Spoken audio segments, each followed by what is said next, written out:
John Coltrane. Here on Democracy Now!, democracynow.org, The War and Peace Report. I'm Amy Goodman with Juan Gonzalez. We turn now to an issue seldom talked about on the presidential campaign trail by President Obama or any of his Republican rivals. The issue is poverty. A recent article in the Chicago Reader described poverty as the forgotten issue in the presidential campaign. Census data shows nearly 1 in 2 Americans, or 150 million people, have fallen into poverty or could be classified as low income. 38% of African-American children and 35% of Latino children live in poverty. In February, Republican presidential frontrunner Mitt Romney openly declared he is, quote, not concerned about the very poor. We're now joined by 2 guests, Cornel West and Tavis Smiley, who are attempting to start a national dialogue on poverty. Last year, they took part in a 10-state poverty tour, and they've just published a book on the issue called The Rich and the Rest of Us, a Poverty Manifesto. Cornel West is professor of religion and African-American studies at Princeton University, author of many books. Tavis Smiley is an award-winning TV and radio broadcaster. He hosts the PBS TV show, Tavis Smiley, and 2 radio shows, The Tavis Smiley Show and Smiley and West, which he hosts with Cornel West. We welcome you both to Democracy Now! Delighted to be here. Thank you both for having us. Well, you are on a whirlwind tour. The title, Tavis, The Rich and the Rest of Us. That's what America looks like right about now. There is this gap between the haves and the have-nots, a growing gap, in fact. When 1% of the people control 42%, own and control 42% of the wealth, that's a problem. When 1 out of 2 Americans is either in or near poverty, you take the perennially poor or the persistent poor. On top of them, the new poor. We argue in this book, the new poor are the former middle class, and the near poor, folk who are paycheck away. That's 150 million Americans wrestling with poverty. Mitt Romney, who Juan referenced earlier, wants to call this the politics of envy, but we think it's about fundamental fairness, and that's what we're trying to talk about in the book. I mean, that's an astounding figure. I just want to stop and not let it go by. I say the same thing. 1 in 2 exactly. Americans? 1 out of 2 of us, 150 million people, is either in or near poverty. So you got half of your democracy fighting to get out or to stay out of poverty.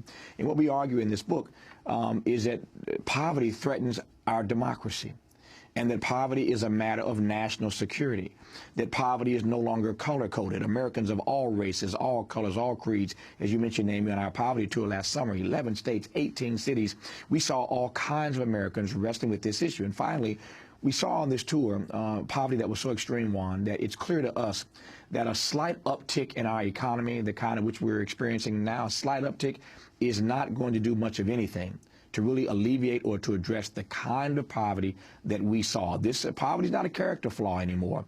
It's a societal crisis. But Cornel West, it was half a century ago that another president, Lyndon Johnson, declared a war on poverty. And you in the book talk about how that war has progressed supposedly, or what has not progressed. Well, we know as a result of the social movements led by Martin Luther King Jr., but connected Rabbi Abraham Joshua Heschel and Dorothy Day and Daniel Berrigan and others, that we went from nearly 24% of Americans living in poverty to 11%. Michael Harrington, Francis Fox Piven, others playing a crucial role. Social movements make a difference, but also greed at the top has social consequences. This is issues of economic injustice, issues of class inequality, 1% of the population having 42% of the wealth. 2010, the top 1% got 93% of the income. And we're not talking about wealth at this point, income. Now that's morally obscene, yet 22% of our children of all colors, each one precious, living in poverty. That's an ethical abomination. Now, we're not just going to talk about presidential politics. We also want to talk about Occupy. But on the campaign trail, I want to ask about presidential frontrunner Mitt Romney. In February, well, at least frontrunner for the Republicans. In February, he told CNN's Soledad O'Brien he's not concerned with the poorest Americans. I'm in this race because I care about Americans. I'm not concerned about the very poor. We have a safety net there. If it needs repair, I'll fix it. You just said, I'm not concerned about the very poor because they have a safety net. And I think there are lots of very poor Americans who are struggling who would say, that sounds odd. Can you explain that? Well, you had to finish the sentence, Soledad. I said, I'm not concerned about the very poor that have a safety net, but if it has holes in it, I will repair them. Got it. Okay. The challenge right now, we will hear from the Democrat Party the plight of the poor. And there's no question, it's not good being poor, and we have a safety net to help those that are very poor. But my campaign is focused on middle-income Americans. My campaign, I mean, you can choose where to focus. You can focus on the rich. That's not my focus. You can focus on the very poor. That's not my focus. My focus is on middle-income Americans. All right, there you have it. That was Mitt Romney, Tavis Smiley. I recall saying that when it aired. It was so hard to just intake that comment, because it shows a certain callousness, a cavalier attitude toward the poor. And we argue in this book that the poor in this country are not a priority, in part because of that kind of arrogance and the criminalization and the demonization of the poor. To just say that I'm not concerned about the very poor, just uttering that phrase, I am not concerned about the very poor, ought to arrest every single one of us, number one. Number two, he says if there is a social safety net. Well, first of all, there ought to be no question of if there is. We ought to have a social safety net for those who, through no fault of their own, find themselves in poverty. Nobody in this country wants to be poor. And for so many millions of Americans who now find themselves poor, it was not their choice. They didn't choose to ship their job abroad. They didn't choose to have their 401k raped and pillaged by their employers. They didn't choose to have a catastrophic illness which bankrupt them. So Americans are not poor again because of character flaws, so many of them. And thirdly and finally, when Mitt Romney suggested he's concerned about the middle income America, well, as we said a moment ago, the new poor are the former middle class. So in presidential politics, Amy, when Romney and Obama presumably will be on the campaign trail this summer talking about the economy and wanting to speak specifically to the angst of the middle class, they have to recalibrate that conversation. Because if the new poor again are the former middle class, then who are you talking to? We cannot abide another campaign for the White House where the issue of poverty is not addressed, Juan. Very quickly, in the last race for the White House between Obama and McCain, 3 presidential debates, we point this out in the text, 3 presidential debates, the word poor or poverty does not come up one time. Obama doesn't utter it. McCain doesn't reference it. The moderators don't even ask about it. Fast forward 4 years, half of us are in or near poverty. Our democracy is threatened as a result. We can't have another campaign this year where poverty doesn't get on the agenda. But interestingly, in the book, you mentioned this Matt Taibbi article where he was attending a Tea Party gathering, and where they were attacking government subsidies, and he noted how many of them had Medicare wheelchairs, and how many of the Tea Party people were actually dependent on government, but not even recognizing it. That's right. I mean, that's what you get in right-wing populism, that on the one hand you have a certain suspicion of elites, but on the other hand, when those elites are still providing programs that support you, you embrace them. But I think there's a sense in which the words of all of these politicians of both parties are superstructural and epiphenomenal. What I mean by that is we've got to keep track of their policies, their deeds, their actions. There's a sense in which he didn't need to say that. All you need to do is look at his policies, and you see they have very little concern about poor people. You see, when Barack Obama engages in populist rhetoric, I love poor people, where's your policies? I love investment bankers, we see your policies. So it's a real question here of looking at the base, the real on-the-ground policies, deeds, and actions. And that's true, not just poor people, but here, look at the innocent civilians with the drones dropping bombs now expanded, don't have to identify, CIA calling for that today. Very clear. We fight for freedom. We're concerned about innocent people. No, you're killing innocent people in the name of fighting terrorism. That's a moral issue for somebody like me. If I could add right quick to that. When Doc says that both parties, quite frankly, have been bankrupt in this conversation, starting, first of all, with the language. Our glossary of terminology around this conversation is so bankrupt. What does it mean to be working poor? If you work, you ought not to be poor. Minimum wage? No. How about a living wage? What is a jobless recovery? It ain't a recovery if it's jobless to the average American. But to Doc's point about the fact that beyond the language, both parties have been ideologically lacking in terms of imagination and vision and creativity for putting poor people back to work. Just yesterday, the House Republicans in the Agriculture Committee voted, as you know, to tighten restrictions even further on food stamps. Now, we already know that there's a dramatic increase. Mr. Gingrich's nasty, vitriolic comment notwithstanding, calling the president the food stamp president, we know that more Americans are applying for food stamps than ever before. Feeding America, who we've worked with, will tell you that more Americans are trying to find food. There is clearly a food insecurity problem, Juan, in this country. And at that very moment, here we now get this austerity conversation underway in Washington, and they start tightening the belt, not on defense, but on food stamps. There's a problem with that. O'Reilly on Tuesday, Fox News host Bill O'Reilly, I know you've been on his show, slammed President Obama's policies on poverty. In a free society, people have a right to be a moron, and no government can stop irresponsible parenting. So what is the solution? President Obama believes that the federal government should give money to the poor, hand it right to them, in a variety of ways. Problem with that is that many of the poor will use the money irresponsibly. The high rate of alcohol and drug addiction and other social problems assure a massive amount of waste in the entitlement arena. Americans are the most generous people on earth, but the truth is that income redistribution doesn't work. For what the feds spend now on entitlements, every single poor person in America could be handed almost $21,000 a year.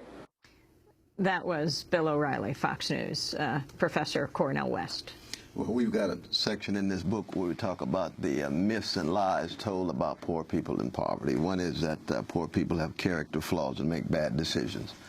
I know a lot of oligarchs and plutocrats who have character flaws, make bad decisions and still get bailed out, still have access to welfare, still have socialism for them, as it were.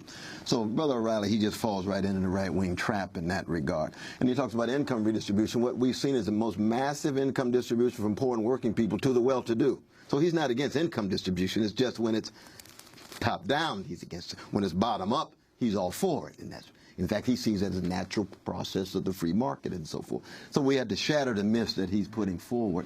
And Brother Tavis and I have been blessed to go at that, dear brother, directly, face-to-face and soul-to-soul. On that very issue, as a matter of fact, and he keeps raising that issue about substance abuse. That's an insult to everyday Americans who have been laid off, been downsized, have lost their homes, have lost their savings, are now just trying to hold on to their dignity. We believe, as Dr. King did, that there is dignity in labor, that there is dignity in work. And these are Americans now just trying to hold on to their dignity. With all due respect to Mr. O'Reilly, for him to suggest once again, as he's been doing consistently, that these are persons who are engaged in substance abuse, I mean, it's just insulting. Most Americans who are poor right now are not poor because they're drug users, because they're alcoholics. They are poor because they don't have jobs, because of these greedy corporations in the country who are making more money at home, sending more jobs abroad. I was so heartened to see this pushback the other day here in New York by these shareholders about this CEO pay. I think, to your point, Amy, Citigroup, to your point, Amy, I think that the Occupy movement is resonating, and this is another example. And I'm glad that the New York Times, at least in their coverage, highlighted and shouted out, as it were, Occupy, for their message starting to take hold now, where shareholders and pension plans and other entities invested in these companies are saying, hey, enough is enough. But the complicity, though, as you alluded to earlier, of so many of the commercial media reporters in terms of not focusing or not raising the issue of the poverty divide in the country in these debates or in investigative articles that look at the various aspects of it. How does Occupy Wall Street, you feel, has had a major impact on at least awakening the press, it seems to me, in terms of some of these issues? I think so. I mean, there's no doubt about the fact, and Doc and I discuss this all the time, that we are seeing at least more conversation about poverty than we have in a long time. But one of the reasons for that, we talk about in this book, one of the reasons for that, Juan, though, is because poverty, again, is no longer black and brown.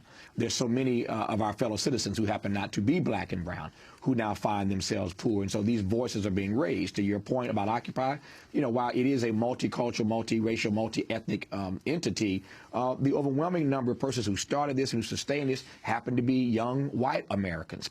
And so now that we see again that poverty is engulfing millions of us, all of us, from California to the Carolinas. Again, we saw this on our poverty tour because so many Americans of all races are being impacted by this. Now we see the media starting to take this conversation more seriously. The ultimate question is, can we move from conversation to action? And that's why in this book we talk about a portrait of poverty, how we got here. We talk about the poverty of opportunity, but then beyond that, a poverty of affirmation, a poverty of compassion, a poverty of truth, a poverty of vision, a poverty of imagination. We shatter these lies told about poverty and the poor. And then we close this book with the real manifesto, which is these 12 points that we think are 12 issues that must be addressed immediately and seriously if we're going to reduce and eradicate poverty in this country. I mean, to put it in the history of America, that we began after we mistreated our precious indigenous brothers and sisters, subordinated to them, genocidal attack.